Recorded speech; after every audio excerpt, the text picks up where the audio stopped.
Bien, vamos a seguir con Colosenses capítulo 2, la verdad acerca de las herejías. Esta es una de las cartas que más doctrina tiene, que más enseñanza tiene acerca de temas fundamentales. En el primer capítulo vimos la verdad acerca de Yeshua HaMashiach, de Jesucristo, acerca de su identidad, acerca de su rol en nuestras vidas. En el capítulo 2 vamos a estudiar la verdad acerca de los engaños, la verdad acerca de las herejías, la verdad de todo aquello que nos puede desviar en nuestras vidas y cómo podemos evitarlo, cómo poder evitar un estilo de vida falso, un estilo de vida que nos puede distraer del propósito de Dios para nuestras vidas. Este es uno de los aspectos más complicados una vez que conocemos al Señor. Hay un dicho por ahí que dice, lo difícil no es llegar, sino mantenerse. Y esto es precisamente lo que trata este capítulo. Esta es la gran preocupación que tiene Pablo. Una vez que él sabe de la fe de esta comunidad, de los colosenses, ahora su preocupación es que ellos sean confirmados, que ellos se mantengan. Uno de los retos más complicados para una congregación no tanto es el inicio, sino más bien la permanencia de la misma. Y hay varios peligros que amenazan a una congregación, y aquí Pablo va a mencionar los peligros a los que se enfrentaba esta comunidad, y los peligros a los que se enfrenta todo grupo de creyentes. Colosenses 2:1 dice, porque quiero que sepáis cuán gran lucha sostengo por vosotros. La palabra lucha viene del término agón en griego, que significa agonizar. Porque quiero que sepáis cuán gran lucha sostengo por vosotros y por los que están en la Odisea y por todos los que nunca han visto mi rostro. Aquí Pablo está expresando, aunque no conocía a este grupo de personas, a esta comunidad, la gran agonía, la gran preocupación que él tenía por ellos, y no nada más por ellos, sino también por una pequeña comunidad que estaba en la Odisea, que era una pequeña ciudad que estaba cerca de ahí. Él va a empezar a decir cuáles eran las causas por las que estaba agonizando de preocupación para que ellos pudieran continuar en la fe. Verso 2 dice, para que sean consolados sus corazones, unidos en amor, hasta alcanzar todas las riquezas de pleno entendimiento, a fin de conocer el misterio de Dios el Padre y de el Mesías, de Cristo.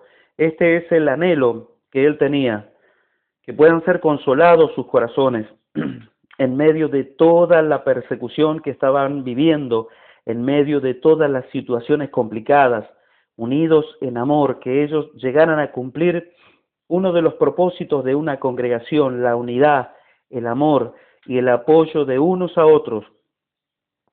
Si nada más se tratara del estudio, pues nos meteríamos en internet y ahí podríamos estudiar y hasta de una manera mejor, pero ¿cuál es uno de los propósitos de reunirnos, de congregarnos, de estudiar juntos? El propósito es exhortarnos unos a otros, ayudarnos unos a otros. La carta a los hebreos dice que una de las razones de congregarnos es estimularnos al amor y a las buenas obras. Cuando la palabra misterio aparece sobre todo aquí en el Nuevo Testamento o en el Brit Hadashah, no se trata de un aspecto secreto, un aspecto que nadie puede conocer. De hecho, era una palabra muy utilizada por los gnósticos, que era un grupo de filósofos griegos que según ellos solamente las personas con un nivel intelectual intelectual más alto o más espirituales podían llegar a conocer los grandes misterios divinos. Sin embargo, aquí Pablo pone el aspecto de misterio de una manera mucho más práctica, de una manera mucho más sencilla.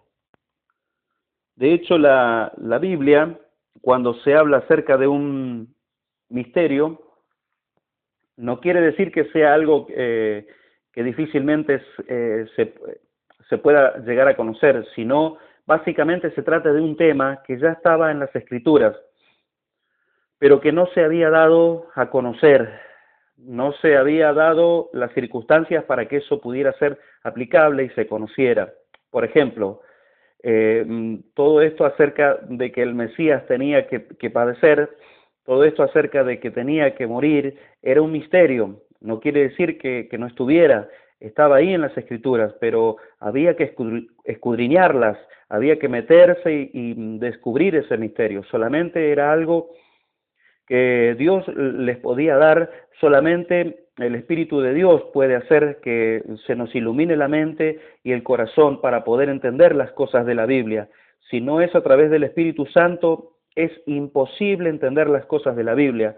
Por mucho que estudiemos y estudiemos y si el Espíritu Santo no nos ayuda, no vamos a poder entender la palabra de Dios. ¿Cuál es el misterio de Dios, el Padre, y de su Mesías, el Cristo? Ya lo habíamos visto, a quienes Dios quiso dar a conocer las riquezas de su gloria, de este misterio entre los gentiles, que es en Cristo, en el Mesías, en vosotros, la esperanza de gloria. Dice en Colosenses 1:27, que ya lo leímos, el misterio es que el Mesías está en nosotros, dándonos la esperanza de gloria. Cuando llegas a comprender que no eres tú quien produce las obras, sino Él dentro de nosotros o dentro de ti, tu perspectiva cambia totalmente porque te des cuenta que no depende de ti, de tu esfuerzo, de tu oración, de tu ayuno, sino que de Él que está dentro de ti, dentro de mí. Versículo 3 de Colosenses dice, en capítulo 2, versículo 3, en quien tenemos escondidos todos los tesoros de la sabiduría y del conocimiento. El anhelo de los griegos, esta carta se escribe a los colosenses, que son gentiles griegos, era el conocimiento, ese era el anhelo de todo griego, era el conocimiento, la sabiduría, la filosofía, amor por el conocimiento. Aquí Pablo va a mostrar que si tú realmente quieres sabiduría, si realmente quieres conocimiento, que Él, en el Mesías, en Cristo, están escondidos todos los tesoros de la sabiduría y del conocimiento. Verso 4 dice, y esto lo digo para que nadie os engañe con palabras persuasivas, porque aunque estoy ausente en cuerpo, no obstante en espíritu estoy con vosotros, gozándome y mirando vuestro buen orden y la firmeza de vuestra fe en el Mesías, en Cristo. Todo lo que necesitamos está en Él. Hay una anécdota de la vida real de un hombre millonario, coleccionista de pinturas de arte. Un día estaba viendo la última edición de una revista de cuadros de arte, de los más famosos, y en una de las páginas había una pintura que le llamó la atención a este hombre, y en ese momento le entró el deseo de tenerla para su colección.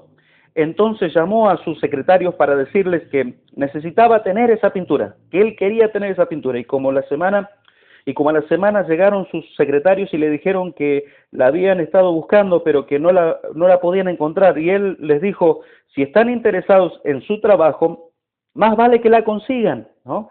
Finalmente, como al mes, llegan con él sus secretarios y le dicen, ya localizamos la pintura. Y él todo entusiasmado les dice, wow, qué bueno, ¿dónde está? Quiero verla. Y ellos le respondieron, no la compramos. No la compramos.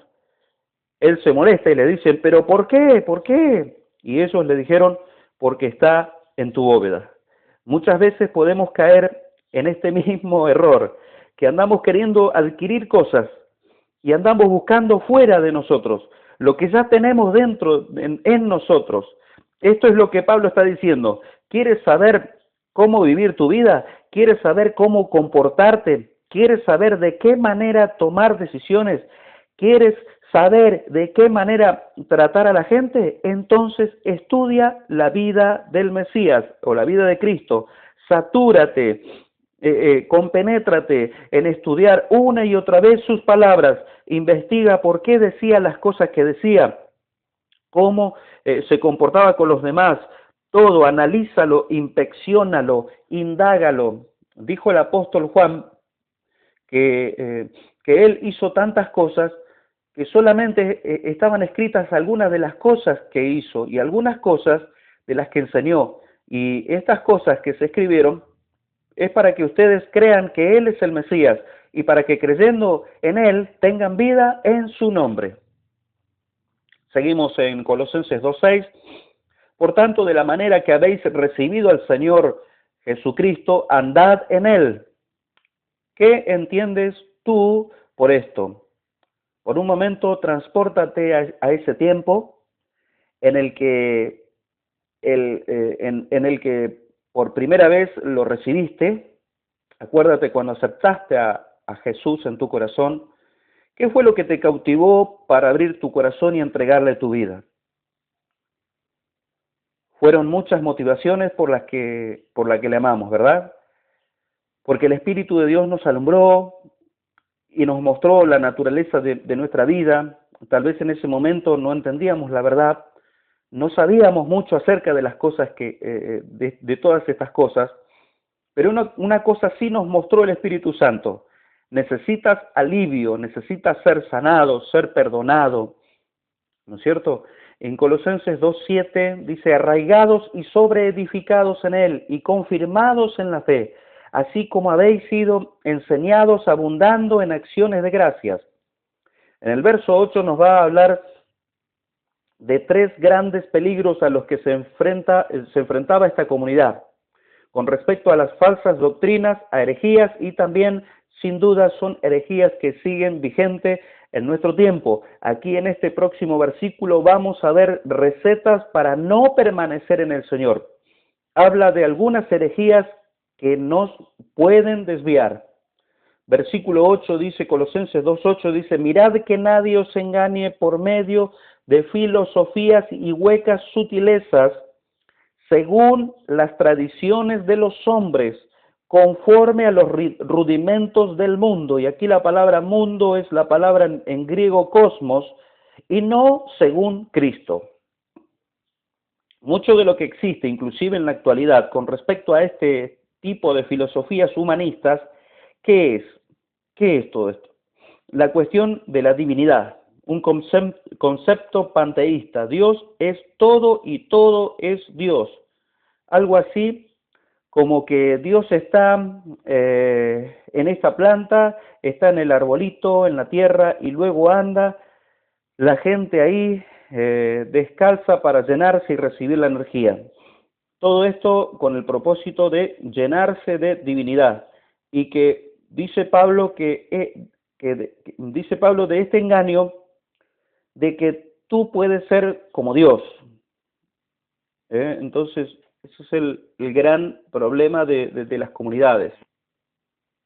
Bien, tengo un amigo que me decía, mira, este viernes, tengo un amigo este amigo trabajaba en un aeropuerto y me decía, mira, este viernes me tocó checar en el aeropuerto a un pasajero muy simpático, el hombre, que llegó vestido de una túnica blanca y traía una cruz gigante, así como una cruz de barro, con cabello gris y una barba impresionante. Entonces llega y me da su pasaporte y veo que es de apellido Micha, me dice el hombre, ¿no? Curioso, porque resulta que el entrenador de mi amigo, ¿no? Un entrenador de tenis de mesa de muchos años, andaba en esa onda de la gran fraternidad universal. Y cuando vio la cruz, él pensó, más o menos como la de mi entrenador, me decía, ¿no? Nada más que la del entrenador era una más chiquita. Se supone que entre más vas avanzando en nivel, pues va creciendo la cruz. ¿En serio? Le dice, ¿no? A mi entrenador tengo como unos 5 años que no lo veo. Hace poco me dice uno de los compañeros de entrenamiento, oye, acabo de ver a Charlie y ya trae una super cruz. Entonces vi a este hombre con una cruz muy grande y me dijo, pues no, pues este sí que ha de ser uno de los grandes de todo ese movimiento. Total, ¿qué le digo? Entonces le dice, le quiero hacer una pregunta por casualidad. ¿Usted es de la gran fraternidad universal? Y le dice, sí. Luego que habló con él sobre el entrenador, resulta que lo conoce, ¿no? Resulta que se conocían con este hombre, con el entrenador de esta persona, y le dijo, su apellido es judío, ¿verdad? Me dice, sí, dice, yo soy judío. Y le preguntó, ¿qué similitudes hay entre el judaísmo y la gran fraternidad? Y entonces dice que le respondió, pues en principio todo es lo mismo, en principio todos vamos hacia el mismo camino, todas las cuestiones de los ayunos, todo surge de lo mismo, nada más que como diciendo que ya después esto ya se apartó del camino y que eso es lo que se sostiene en lo más original, y dice, pero bueno, en realidad en nuestro grupo respetamos a todos, no hay problema de religiones, todos aceptamos a todos.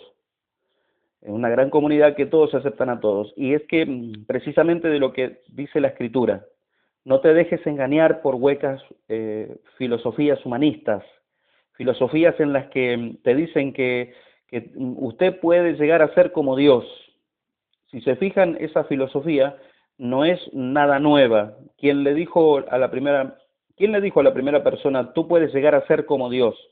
La serpiente, allí en Génesis, ¿no? Es la misma mentira y es lo que se está infiltrando en todas estas filosofías y esta doctrina, como que parece que solo está en esas religiones, pero está súper metida también dentro de las congregaciones, toda la cuestión de que en su nombre tú tienes poder, reprende tú tienes el poder, y que dice Judas que ni siquiera el arcángel Miguel, cuando estuvo peleando por el cuerpo de Moisés, ni siquiera él se atrevió a decir un juicio de maldición contra Satanás.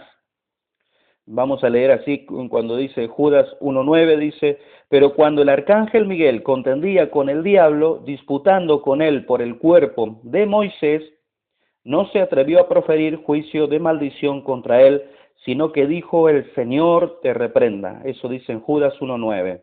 Así que es el primer riesgo que menciona Pablo. Cuídense de no ser engañados por estas filosofías. ¿Por qué?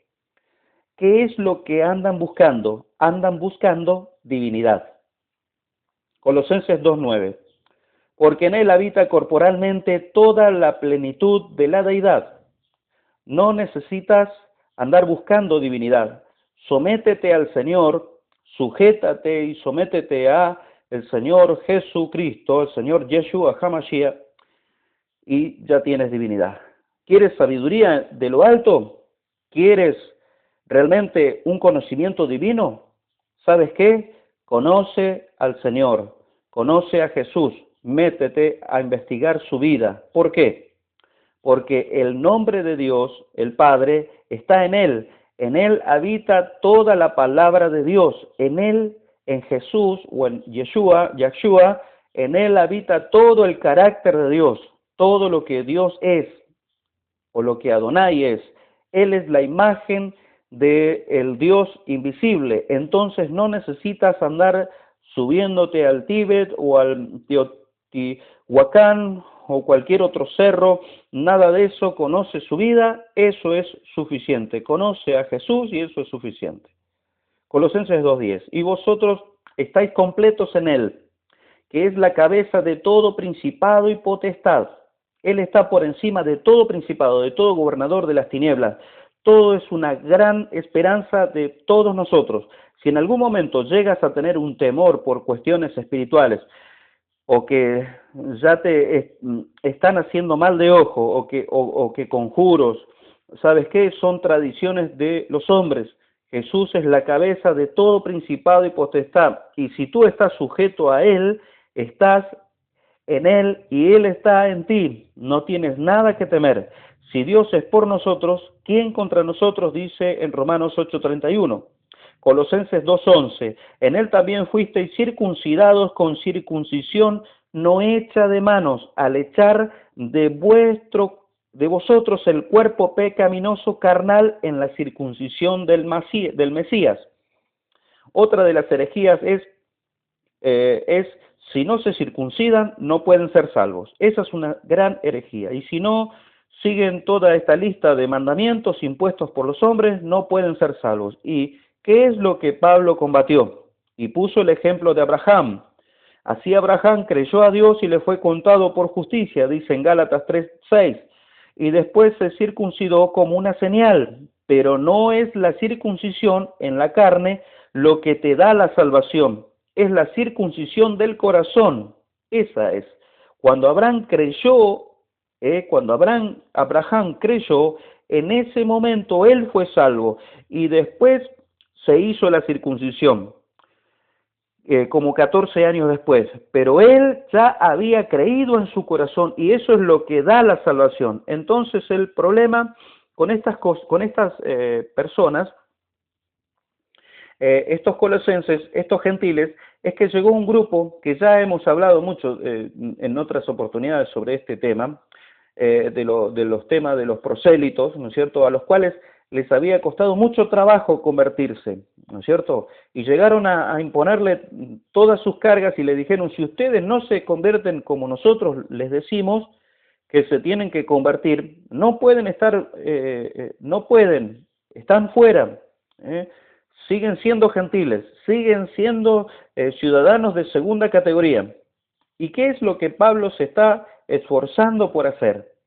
Se está esforzando por decirles a estos gentiles, ustedes han sido comprados, ustedes tienen el mismo valor, ustedes ya no son extranjeros, ustedes son conciudadanos de los santos y miembros de la familia de Dios. ¿Se acuerdan? Nosotros en el libro de los Hechos, cuando no sabían qué hacer y no sabían cómo entender esto, allí en Hechos 15, porque a los gentiles, a Cornelio y a los que estaban con él, creo que es Hechos 10, si no me recuerdo, resulta que cuando Pedro va a hablar con ellos y les enseña, cuando les estaba predicando, cayó ahí el Espíritu Santo sobre ellos y empezaron a hablar en lenguas y todos se quedaron sorprendidos y para Pedro, para el apóstol Pedro, fue una gran sorpresa por lo que él había aprendido, porque ha de haber dicho, oye, el Espíritu Santo, espérate, ellos todavía no han sido circuncidados. Entonces no entendían, no sabían cómo considerar esto. ¿Por qué? Porque Dios va a actuar no de acuerdo a nuestros modelos o a nuestras estructuras. En Colosenses 2:12 dice, sepultados con Él en el bautismo, en el cual fuisteis también resucitados con Él, mediante la fe en el poder de Dios que le levantó de los muertos. Otro de los requisitos para la conversión o para la salvación que ellos ponían era, primero tienes que entrar a un baño ritual. Y si no entras a ese baño ritual, no puedes ser salvo. Requisito, primero tienes que hacerte la circuncisión, luego el baño ritual y luego ya eres salvo. Pero lo que Pablo está diciendo es que sí, es importante que hagas esto, pero no como un requisito para salvación. Estas son señales de salvación.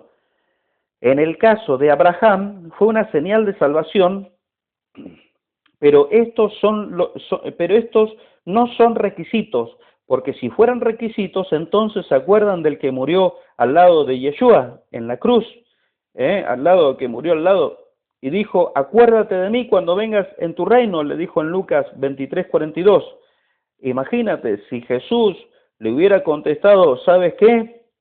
Te tienes que bajar y tienes que ir y purificarte y hazte la circuncisión y luego regresas y lo hablamos. No, por supuesto que no. La fe en el corazón obra para justicia y ya después recibes estas señales y es la herejía que Pablo está tratando de combatir. Colosenses 2:13, y a vosotros, estando muertos en pecados y en la incircuncisión de vuestra carne, os dio vida juntamente con él, perdonándoos todos los pecados. Aquí les está hablando a los extranjeros, por eso lo podemos aplicar perfectamente a nosotros. Esa es la sencillez del mensaje. A nosotros que estábamos muertos en delitos, en pecados, que estábamos sin fe en Dios, sin mandamientos, sin pactos, sin promesas, perdidos totalmente, sin esperanza y sin Dios en el mundo, ¿qué esperanza tenía esta nación adorando al sol, a las pirámides y a todo eso? Pero Dios tiene un plan y fue llevando el mensaje, el plan de redención a todas las naciones. Vamos al versículo 14. Anulando el acta de los decretos que había contra nosotros, que nos era contraria, quitándola de en medio y clavándola en la cruz. ¿Qué es lo que se clava en la cruz? Porque si lo vemos en el contexto de la circuncisión y lo vemos en el contexto de lo que Pablo está combatiendo aquí, pues había una serie de requisitos. Y cuando dice aquí, anulando el acta de los decretos, la palabra decretos en el original es la palabra dogmas. Dogmas no se refiere a mandamientos de la ley de Moisés. Generalmente este pasaje se interpreta en la mayoría de los comentarios cristianos como que lo que clavó Jesús en la cruz fueron los mandamientos de la ley de Moisés que te acusaban. Pero aquí dice dogmas. Los dogmas fueron los mandamientos de hombre de la tradición que decían que los gentiles estaban afuera y que no podían salvarse y que no tenían salvación, que los gentiles no tenían oportunidad. Todos los que no eran judíos, no tenían oportunidad de salvación. A esos dogmas se refiere, que están clavados esos son los decretos, las actas que Yeshua vino a anular. Los que tenían en ese momento la autoridad de interpretar a Moisés, que era la escuela de Shammai, decía que un gentil, aunque se convirtiera, estaba difícil que tuviera acceso al reino venidero. Pero ¿qué es lo que Jesús hace? Quita todos esos dogmas de la escuela de Shammai, vamos a decirlo así, ¿no? Todos esos mandamientos de hombres, quita todas esas tradiciones y da apertura a los extranjeros, nos da la apertura a los que no teníamos ningún derecho. Por eso era la extrañeza de los principales intérpretes de la ley en ese tiempo que decían, ¿por qué su maestro come con pecadores, con publicanos, con prostitutas? ¿Por qué? Porque eso ya estaba considerado en esa época que un rabino no tenía por qué enseñarles a los malditos. ¿Se acuerdan cuando Jesús sanó a un ciego? Entonces él respondió y dijo, si es pecador no lo sé. Una cosa sé, que habiendo yo sido ciego, ahora veo. Le volvieron a decir, ¿qué te hizo? ¿Cómo te abrió los ojos? Él le respondió, ya os los he dicho y no habéis querido oír. ¿Por qué lo queréis oír otra vez? ¿Queréis también vosotros haceros sus discípulos? Y le injuriaban y dijeron, tú eres su discípulo, pero nosotros discípulos de Moisés somos. Nosotros sabemos que Dios ha hablado a Moisés, pero respecto a ese no sabemos de dónde sea. Respondió el hombre y les dijo, pues esto es lo maravilloso, que vosotros no sepáis de dónde sea, y a mí me abrió los ojos, y sabemos que Dios no oye a los pecadores, pero si alguno es temeroso de Dios y hace su voluntad, a ese oye. Desde el principio no se ha oído decir que alguno abriese los ojos a uno que nació ciego, y si éste no viniera de Dios, nada podría hacer. Respondieron y le dijeron, tú naciste del todo en pecado y nos enseñas a nosotros, y le expulsaron. Eso dice en Juan capítulo 9 del versículo 25 al 34. En eso tenían razón, estábamos en pecado, teníamos la maldición de haber transgredido la ley que estaba en nuestros corazones. ¿Cuántas veces tú fuiste en contra de tu conciencia? Entonces, en ese momento estábamos perdidos, ya no teníamos esperanza. ¿Y qué es lo que Él hace? Que nadie os juzgue por guardar el día de reposo. Haga también haga también la prohibición de que un gentil guardara el día de reposo. En Colosenses 2:17 dice, todo lo cual es sombra de lo que ha de venir, pero el cuerpo es del Mesías, de Cristo. Cada fiesta es un ensayo de lo que va a pasar cuando se establezca el reino milenial. La fiesta de los tabernáculos, la fiesta de Pentecostés, son ensayos de lo que va a venir. Entonces hay que estar ensayando, eso es lo que significa las fiestas, las festividades. Hay que estar ensayando todo esto para que cuando venga Yeshua o Jesús no te agarre de una manera desubicada y que no sepas qué hacer. En Colosenses 2:18 dice, nadie os prive de vuestro premio, afectando humildad y culto a los ángeles, entremetiéndose en lo que no ha visto, vanamente hinchado por su propia mente carnal. Aquí está otro peligro, el peligro de una secta que existía en el judaísmo de aquella época, que se llamaba la secta de los esenios. Esta secta era un grupo de personas que ante la corrupción del judaísmo tradicional en ese momento decidieron apartarse e irse a cuevas en la zona de Qumran. Se separaron del mundo y no querían convivir con nadie. En esas cuevas se encontraron los manuscritos del Mar Muerto. Entonces la filosofía y la manera de pensar de esta gente es que si tú quieres ser totalmente puro y espiritual, tienes que apartarte totalmente del mundo. Permanece aún esta filosofía, por ejemplo, en los monjes tibetanos, los ermitaños, totalmente contrario a lo que dice la Escritura. Recuerdan que dijo Yeshua, no ruego que lo quites del mundo, sino que lo guardes del mal, dice en Juan 17:15.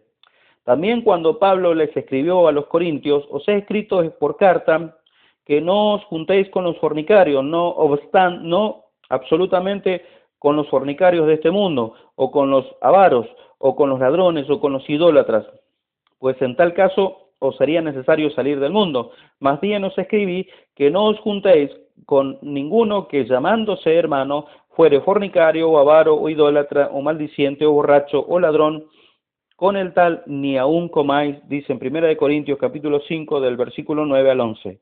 Otra característica de los esenios era que guardaban culto a los ángeles, no es que los adoraban, sino que ellos consideraban a los ángeles como intercesores. Una de las características de este tipo de personas súper espirituales, aisladas en cuevas, es sus visiones. El mismo Pablo, que tuvo una visión, dijo, yo no voy a gloriarme en esas cosas, ni en algo, si en algo he de gloriarme, es en la cruz del Mesías, en la cruz de Yeshua HaMashiach. Ciertamente no me conviene gloriarme, pero vendré a las visiones y a las revelaciones del Señor. Conozco a un hombre en el Mesías que hace 14 años, si en el cuerpo no lo sé, si fuera del cuerpo no lo sé, Dios lo sabe, fue arrebatado hasta el tercer cielo, y conozco a tal hombre, si en el cuerpo o fuera del cuerpo no lo sé, Dios lo sabe, que fue arrebatado al paraíso, donde oyó palabras inefables que no le es dado al hombre expresar. De tal hombre me gloriaré, pero de mí mismo en nada me gloriaré, sino en mis debilidades. Sin embargo, si quisiera gloriarme no sería insensato, porque diría la verdad, pero lo dejo para que nadie piense de mí más de lo que en mí ve u oye de mí. Eso dice en 2 Corintios, versículo 12, del 1 al 6. No quiere decir que no sucedan las visiones, pueden suceder, pero si tú empiezas a captarte de tus visiones y de tus experiencias espirituales, pues entonces va a llegar un momento en el que sí, quita toda separación de su pueblo y de los que no eran su pueblo, anula esa acta de decretos que nos era contraria y clavándolas en la cruz, cumpliéndose la profecía de Ezequiel 37, que dice, hijo de hombre, toma un palo y escribe en él para Judá y para los hijos de Israel, sus compañeros. Toma después otro palo y escribe en él para José, palo de Efraín, y para toda la casa de Israel, sus compañeros. Júntalos luego el uno con el otro para que para que sean uno solo, y serán uno solo en tu mano. Y cuando te pregunten los hijos de tu pueblo diciendo, ¿no nos enseñarás qué te propones con eso? Diles, así ha dicho Yahweh el Señor, he aquí, yo tomo el palo de José que está en la mano de Efraín, y a las tribus de Israel sus compañeros, y los pondré con el palo de Judá, y los haré un solo palo, y serán uno en mi mano. Y los palos sobre que escribas estarán en tu mano delante de sus ojos, y les dirás, así ha dicho Adonai, Yahweh el Señor, he aquí yo tomo a los hijos de Israel de entre las naciones a las cuales fueron, y los recogeré de todas partes, y los traeré a su tierra, y los haré una nación en la tierra, y en los montes de Israel, y un rey será a todos ellos por rey, y nunca más serán dos naciones, ni nunca más serán divididos en dos reinos, ni se contaminarán ya más con sus ídolos, con sus abominaciones y con todas sus rebeliones, y los salvaré de todas sus rebeliones con las cuales pecaron, y los limpiaré, y me serán por pueblo, yo a ellos por Dios. Eso dice en Ezequiel, capítulo 37, del versículo 16 al 23. Colosenses 2:15 dice, y despojando a los principados y a las potestades, los exhibió públicamente, triunfando sobre ellos en la cruz. Su victoria es victoria, no hay nada que te pueda acusar. En Colosenses 2:16 dice, por tanto, nadie os juzgue en comida o en bebida, en cuanto a los días de fiesta, de luna nuevas o días de reposo. Aquí les está hablando a los gentiles, ¿sí?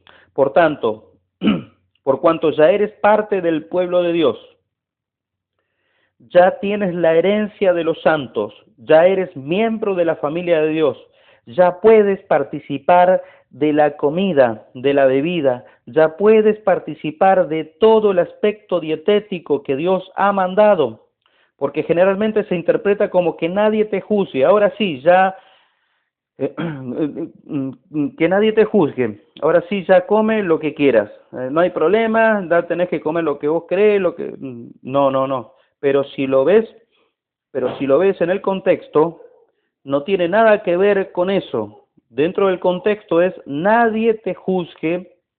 Tenemos que interpretarlo en el contexto que está escrito este versículo, en todo el contexto, en todo el pasaje, en todo el párrafo. Dice, nadie te juzgue por ahora vivir, por ahora observar. ¿Por qué? Porque estaba prohibido por la interpretación de la ley en ese tiempo que un judío comiera con un gentil. Entonces siempre